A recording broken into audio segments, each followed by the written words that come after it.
Bismillahirrahmanirrahim. Ibu-ibu, mau lihat pelitnya ibu? Coba kalau dia beli sayur.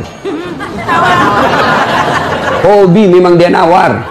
Kalau dia ke pasar, beda 1000, dia kelilingi tuh pasar. Beda 1000 tuh dia kelilingi. Bu, halo ibu. Bu, kalau ibu belanja di Trans Studio, Trans Mall, atau Alfamidi, Alfamart, tawar apa tidak? Tidak. Tawar apa tidak? Tidak. Coba kau tawar, dibilang ke orang gila. Lalu pedagang kasihan yang sesama kita pribumi datang naik sepeda motor, kadang kala sepeda, dia datang, dia sudah panggil kita, ya Bu Haji, Bu Haji makin cantik aja, masih nawar. Apa namanya kalau bukan pelit? Sudah enaknya itu. Berapa mas? 10.000 Bu Haji, 11.000 ya. Mantap. Kalau kan ibu-ibu yang suka nawar, kalau bapak-bapak kan tidak suka nawar ya. Ini ibu-ibu tuh suka betul nawar. Bu, ibu mau ndak suaminya diambil orang? Mau? Silahkan pelit. Orang pelit itu tidak ada yang suka. Bahkan orang pelit sekalipun tidak suka sama orang pelit. Benar Pak. Begitu jeleknya itu sifat pelit, tidak ada yang suka. Coba saya tanya, bapak-bapak senang tetangga dermawan atau pelit? Ibu-ibu senang suami yang pelit atau dermawan? Senang mantu yang pelit atau dermawan? Teman-teman yang pelit atau dermawan? Dermawan, tidak ada orang suka orang pelit. Bahkan orang pelit pun tidak suka sama semuanya pelit. Dan kau ke rumahnya, pelit dia itu, padahal dia juga pelit. Begitu jeleknya itu sifat pelit. Demi Allah, tidak ada orang bangkrut gara-gara sedekah. Adakah pernah bapak dengar, mas, tuh yang di sudut rumah di komplek, tuh kaya betul dulu Ustaz, cuma karena dia rajin sedekah, bangkrut. Ada? Tidak pernah. Biasa kita ini sangka buruk kepada Allah, tidak mau bersedekah karena sangka buruk. Nanti saya makan apa? Nanti saya makan apa? Jangan cemas rezeki, jangankan diambil orang, tertukar saja tidak. Cicak aja dijamin rezekinya. Tahu cicak? Tahu? Cicak makan apa ibu? Masuk akal enggak? Ya, masuk akal. Gimana caranya? Satu di dinding, satu terbang. Di mana ketemu? Tidak ada terminalnya. Kalau pesawat terbang, kita jalan, ada ketemunya. Di mana? Di bandara. Ini cicak satu terbang, satu di dinding. Di mana ketemunya? Tapi lagu kita waktu kecil kan, cicak-cicak di dinding, diam-diam merayap. Datang seekor nyamuk. Nyamuk yang datang.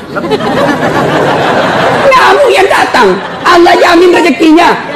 Lagu tidak bilang cicak lompat ke nyamuk. Tengah mati cicak, kasihan. Iya kan? Itu cicak, tidak sarjana, tidak punya kursus, tidak ada kaki, tidak ada otaknya, tidak cerdas, bisa hidup. Apalagi ibu, jangan pelit. Sedekah, Allah sudah jamin rezekimu. Bu, ada suaminya mulai selingkuh? Ada? Tidak usah curhat sama tetangga, apalagi curhat di Facebook. Tak kusangka kau begitu. Pret, belen-belen. Rahasia keluargamu kau ungkap di Facebook. Begitu mulai, bu, ciri-ciri laki-laki yang sudah mulai lain-lainnya. Kalau yang selama ini tidak pernah pakai sisir keluar, tiba-tiba rapi. Tidak pernah pakai parfum, tiba-tiba beli parfum malaikat subuh. Nah, yang tadinya keluar rumah tidak pernah pakai setrikaan, langsung rapi. Yang paling mencurigakan kalau dia terima SMS dalam kamar mandi. 70% wajib dicurigai. Nah, kalau sudah begitu ibu tidak usah curhat sama tetangga, lebih curhat kepada Allah. Bangun ibu sholat hajat, lakukan sampai 8 rakaat. Setiap 2 rakaat di sujud terakhirmu kau berdoa kepada Allah. Ya Allah, engkau yang membolak-balikkan rasa cinta dalam hati suamiku.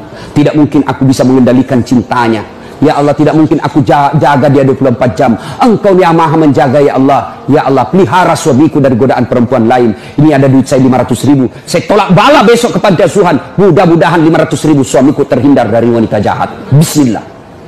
Coba amalkan itu, Bu. Coba amalkan. Yang jadi masalah kalau suaminya juga sudah tahu rumusnya. Dia bangun juga sholat tahajud. Dia bangun pula sholat tahajud. Istrinya sebelah, kamar sebelah, suaminya kamar sebelah. Ya Allah, capek sudah saya lihat istri saya, ya Allah. Ngamuk aja kerjanya, marah-marah aja, berat badannya juga makin tambah, ya Allah. Tak tahu dilihat dari mana dia seksi. Yalah, ini ada duit saya 500.000. Tolak bala ya Allah. Mudah-mudahan istriku ikhlas saya kawin lagi. Bingung malaikat yang mana? Jangan pelit. Demi Allah, tidak ada orang bangkrut gara-gara sedekah. Saya kasih contoh. Tanggal 4 kemarin, sehari sebelum lebaran. Ya, tanggal 3 malam. Ada anak-anak usia 19 tahun, bapaknya Flores, mamanya Toraja, Kristen. Karena sering dengar ceramah saya di YouTube, akhirnya dia memutuskan diri masuk Islam. Desember kemarin, 19 tahun. Tanggal 3 malam, dia DM ke saya di Instagram. Ustaz, saya ini dicerita cara mualafnya. Kemudian besok sudah mau lebaran, saya belum punya baju baru Ustaz.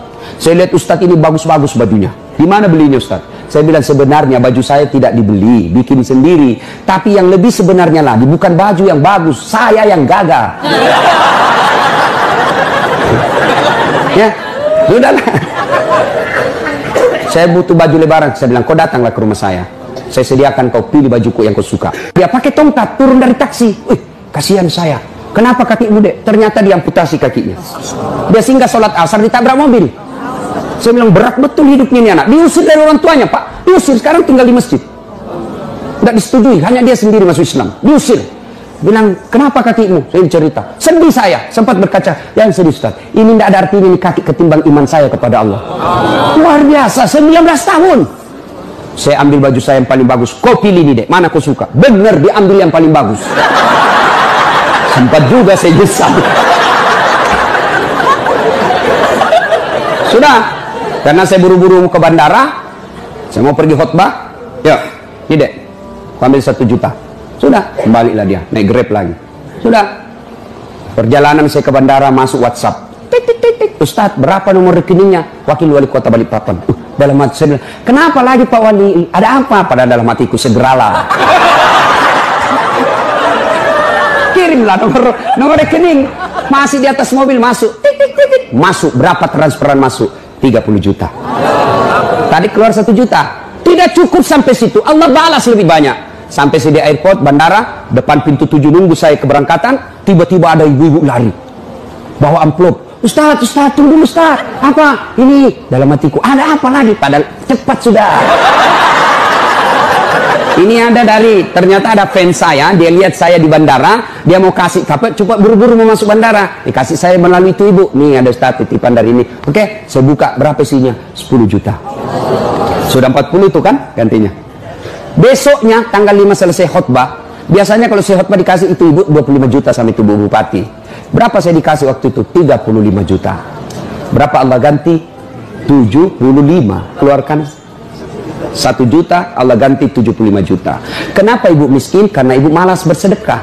Selalu berkeyakinan saya miskin. Maka Allah, ana inda sanni abdi bi. Saya tergantung sangkanya hambaku. Kalau kau sangka tidak mampu, maka kau kasih tidak mampu. Sedekah ibu. Allah tidak lihat 1 jutanya. Allah tidak lihat 100 ribunya. Yang Allah mau nilai, kamu sedekah enggak 1 hari ini. Jangan pernah lewatkan maghrib tanpa sedekah di hari itu. Coba amalkan. Coba. Kenapa kita tidak bisa umroh? Karena selalu yakin saya tidak mampu. Maka Allah ya sudah, kau yakin tidak mampu. Sedekah. Pulang ini kau sedekah sama tetanggamu. Cari orang miskin. Cari janda-janda tua. Tidak usah janda muda. Banyak yang bisa selamatkan. Jelas?